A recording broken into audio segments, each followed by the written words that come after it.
नमस्कार मंडळी, नवीन एका इंटरेस्टिंग व्हिडिओमध्ये सर्वांचं मनापासून स्वागत आहे। तर महाराष्ट्रातील संजय गांधी निराधार अनुदान योजनेच्या लाभार्थ्यांसाठी दिव्यांग अनुदान योजनेचे लाभार्थी असतील, विधवा महिला असतील, ज्येष्ठ नागरिक असतील, श्रावणबाल योजनेचे लाभार्थी असतील, या सर्व लाभार्थ्यांसाठी ही व्हिडिओ अतिशय महत्त्वाची। डिसेंबरचा हप्ता तुमच्या खात्यामध्ये जमा झाला असेल। डिसेंबरचा हप्ता हा 10 तारखेच्या पर्यंत येणं अपेक्षित होतं, परंतु जानेवारी उजाडला आणि जानेवारीच्या 2 तारखेपासून हे लाभार्थ्यांच्या खात्यामध्ये वितरण सुरू झाले। परंतु मित्रांनो, जर समजा डिसेंबरचे पैसे जर जानेवारीमध्ये जर वाटप झाले तर मग जानेवारीचे पैसे कधी वाटप होणार, हा अतिशय महत्त्वाचा प्रश्न आहे। लक्षात ठेवा, 6-7 तारखेपर्यंत प्रत्येक महिन्याचे हे पैसे लाभार्थ्यांच्या खात्यामध्ये जमा झाले पाहिजे, या पद्धतीचं पहिले राज्य सरकारच्या माध्यमातून सांगण्यात आलं होतं। परंतु अधिवेशनामध्ये मुख्यमंत्री देवेंद्र फडणवीस साहेब यांनी स्पष्टपणे सांगितलं की निराधार व्यक्तींचे पैसे प्रत्येक महिन्याचे 1 तारखेला खात्यामध्ये जमा होतील। मग आता 4-5 तारीख आली, मग जानेवारीचे पैसे कधी येणार, हा अतिशय महत्त्वाचा प्रश्न आहे। देवेंद्र फडणवीस साहेब यांनी सांगितल्या पद्धतीने शब्द पाळतील का, हा अतिशय महत्त्वाचा प्रश्न आहे। परंतु मित्रांनो, या व्हिडिओच्या माध्यमातून एक अतिशय महत्त्वाची माहिती तुम्हाला सांगायची आहे। लक्षात ठेवा, आपण निराधार बांधव आहोत, दिव्यांग व्यक्ती आहोत, विधवा महिला आहोत किंवा वेगवेगळ्या स्तरावरती काम करणारे आपण लाभार्थी आहोत। आपल्याला राज्य सरकारच्या माध्यमातून विविध योजनांचा लाभ घ्यायचा असतो, परंतु तो लाभ मात्र आपल्याला प्रत्यक्षात उतरवताना खूप मोठ्या पद्धतीने त्रास होतो। आपण त्या योजनेचे लाभार्थी असून सुद्धा आपल्याला त्याचे पैसे मिळत नाही किंवा त्याचे अनुदान मिळत नाही, त्याचा लाभ मिळत नाहीत। आता संजय गांधी निराधार अनुदान योजना समजा घ्या किंवा दिव्यांग अनुदान योजना घ्या, ज्या लोकांना 2013 पासून किंवा 2012 पासून नियमित स्वरूपामध्ये हप्ते येत आहेत, अनुदान येत आहे, त्यांना मात्र आता राज्य सरकारच्या माध्यमातून डिसेंबरचा हप्ता देण्यात आलेला नाहीत। अनेक लाभार्थी असे आहेत की त्यांना फक्त 500 रुपये त्यांच्या खात्यामध्ये जमा झालेत। अनेक लाभार्थी असे आहेत की ज्यांना या अगोदर 2500 रुपये जमा झाले आणि आत्ता मात्र फक्त 1500 रुपये जमा झालेत। मग हा जो प्रकार आहे, हा प्रकार नेमका काय आहे? अनेक लोकांचं आधारचं प्रॉपर असून, मॅपिंग असून सुद्धा मी स्वतः चेक केलंय, UID साईटवरती किंवा जे काही आधार कार्ड पॅन कार्डची लिंक असते DBT, त्या वेबसाईटवरती जाऊन मी त्या लाभार्थ्यांचं स्टेटस चेक करून त्यांचं आधार मॅपिंग असून सुद्धा त्यांना पैसे आलेले नाही आहेत। आणि त्यांच्या जे काही आपलं संजय गांधी निराधार अनुदान योजनेची वेबसाईट आहे, त्या वेबसाईटवरती मात्र आधार नॉट मॅपिंग असं काही सांगितलं। म्हणजे सर्व काही ओके असून सुद्धा राज्य सरकारला मात्र हे पैसे द्यायचे नाही, हे या ठिकाणी स्पष्टपणे दिसतंय।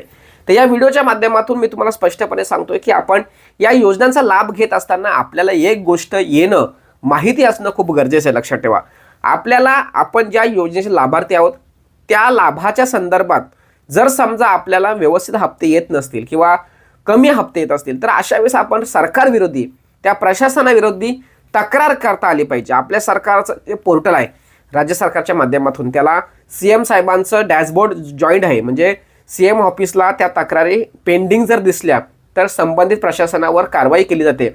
असं असताना आपण त्या तक्रारीचं जे डॅशबोर्ड आहे किंवा तक्रारीची जी प्रणाली आहे ही समजून घेणं खूप गरजेचं आहे। लक्षात ठेवा, अनेक लाभार्थी असे आहेत की त्यांना वेळोवेळी प्रशासनाच्या माध्यमातून किंवा तहसीलदार कार्यालयाच्या माध्यमातून कागदपत्र जमा करण्यास सांगितले। अनेक लाभार्थ्यांनी 4 ते 5 वेळा ते कागदपत्र जमा केले, मात्र त्यांना डिसेंबरचा हप्ता आलेले नाही आहेत। मग अशा वेळेस तुम्ही सांगितल्या पद्धतीने कागदपत्र देऊन सुद्धा जर आमचे पैसे येत नसतील, तर आपण सर्वांनी एकत्र येऊन काहीतरी केलं पाहिजे। एक लक्षात ठेवा, समजा मी बाकीचं नाही सांगत, पण समजा माझ्या यूट्यूब चॅनलवरती समजा 1,20,25 लाख सबस्क्रायबर सदस्य आहेत, तर या 1 लाख लोकांपैकी निदान 50,000 लोकांनी जरी या सरकारच्या धोरणाविषयी कमी पैसे टाकणं, अनियमित पैसे टाकणं, निधीचा गैरवापर करणं, या संदर्भात जर 50,000 लोकांनी जर आपल्या सरकार पोर्टलवरती जर तक्रार जर केल्या, तर नक्कीच हे चित्र बदलू शकतं। मित्रांनो, तुम्हाला काय वाटतं प्रत्येकाने कमेंट्स करा। कारण आपल्याला काय होतं, 1 महिना आला, आपल्याला हप्ता नाही आला, आपण त्यावेळेस कमेंट्स करतो, एकमेकांशी बोलतो, कागदपत्र तहसीलदारांनी जमा करतो, पण मात्र त्याचा शेवटच्या टोकापर्यंत इम्पॅक्ट होत नाही। मग अशा वेळेस आपण एकत्र येऊन हा उठाव केला पाहिजे।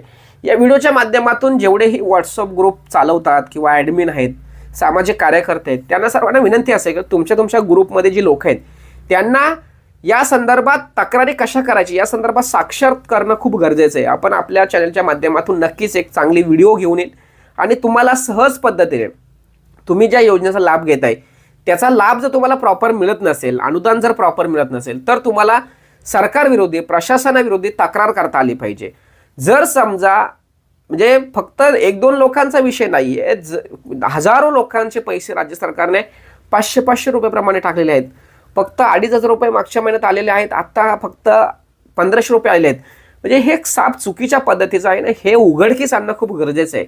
लक्षात ठेवा, मुख्यमंत्री उपमुख्यमंत्री देवेंद्र फडणवीस साहेब किंवा अजितदादा पवार साहेब असतील किंवा एकनाथजी शिंदे साहेब असतील, यांच्यापर्यंत हे विषय गेले पाहिजे, तरच ते खालच्या लेवलचे जे लोक आहेत किंवा प्रशासन आहे त्याला सांगतील का बाबा हा प्रकार नेमका काय. परंतु त्यांच्यापर्यंत हा विषय जात नसल्या कारणाने हा सगळा गोंधळ या ठिकाणी होतोय. आपण काय करतोय, आपण तहसील कार्यालयामध्ये फक्त कलेक्टर ऑफिस इथे फक्त आपण आरडाओरडा करतोय, पण मात्र तो विषय तिथेच दाबला जातो. आपल्याला आता तिथे नाही काम करायचं, आपल्याला वरच्या लेवलला काम करायचं आहे. म्हणून प्रत्येक संजय गांधी निराधार अनुदान योजनेचे लाभार्थी असेल, दिव्यांग अनुदान योजनेचे लाभार्थी असतील, श्रावणबाल असेल, विधवा महिला असेल, या सर्वांनी आपल्या सरकार पोर्टलवरती प्रशासनाच्या संबंधित किंवा आपल्या योजनेसंदर्भात तक्रार करायची आहे. आणि ही तक्रार जर आपण एकदाच जर केली, वन टाइम जर केली, तर नक्कीच महाराष्ट्रामध्ये एक वेगळा बदल घडू शकतो. कागदपत्र देण्याचा विषय बंद करा. आता आपल्याला आता तक्रारी करणं खूप गरजेचं आहे, कारण मला या योजनेचा लाभ अशा पद्धतीने आलेला आहे, तर का याविषयी तक्रार केली पाहिजे. त्या तहसीलदार कार्यालयाच्या संदर्भात तक्रारी केल्या पाहिजे. तुम्ही 4-4, 5-5 वेळा कागदपत्र देताय तरी सुद्धा तुम्हाला पैसे नियमित येत नाही, मग याला दोषी कोण, या सगळ्या गोष्टी त्या ठिकाणी मांडल्या गेल्या पाहिजेत, तरच हा बदल होणार आहे. अशा पद्धतीने मित्रांनो, ज्या लोकांना हप्ता आलेले नाहीत त्यांना उद्याचा रविवारी समजा, पण सोमवारी वगैरे वाट बघा. नसेल तर तहसील कार्यालयामध्ये जाऊन तुम्हाला चौकशी करावं लागेल. चौकशी कराच, पण मात्र त्या प्रशासनाच्या विरुद्ध तक्रारीसुद्धा करा.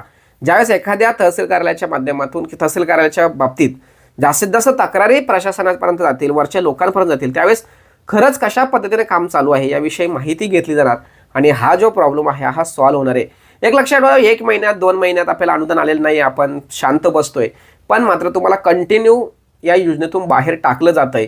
हा महत्त्वाचा विषय तुम्ही समजून घेणं खूप गरजेचं आहे. आणि ग्राउंड लेवलला आपण थोडा आरडाओरडा करतो आणि विषय सोडून देतो, त्यामुळे शासन किंवा प्रशासन याच्याकडे दुर्लक्ष करते आणि ती योजना पुन्हा 1 महिन्यानंतर 2 महिन्यानंतर पुन्हा तुमच्या खात्यामध्ये ते चालू करतात. म्हणजे 12 महिन्यातून 5 ते 6 महिन्यापर्यंत पैसे तुमच्या खात्यात दिले जातात. हे कुठं थांबलं पाहिजे, यासाठी आपण सर्वांनी एकत्र येऊन प्रयत्न करू. नक्कीच आपल्या चॅनलवरती आपण त्या संदर्भात आपले सरकार या पोर्टलवरती प्रशासन असेल, एखाद्या व्यक्ती असेल किंवा तहसीलदार असेल, कलेक्टर साहेब असतील, सामाजिक न्याय विशेष विभाग असेल, दिव्यांग मंत्रालय असेल, या विषयाच्या संदर्भात संबंधित अधिकाऱ्यांविषयी, प्रशासनाविषयी तक्रार कशी करायची याविषयी आपण नक्कीच व्हिडिओ बनवू. सदर व्हिडिओ साधारण माहिती महाराष्ट्रातील सर्व संजय गांधी निराधार किंवा इतर जे लोक आहेत त्यांच्यापर्यंत पोहोचण्यासाठी सहकार्य करा. भेटूया पुढील व्हिडिओसह, तोपर्यंत धन्यवाद. जय हिंद, जय महाराष्ट्र.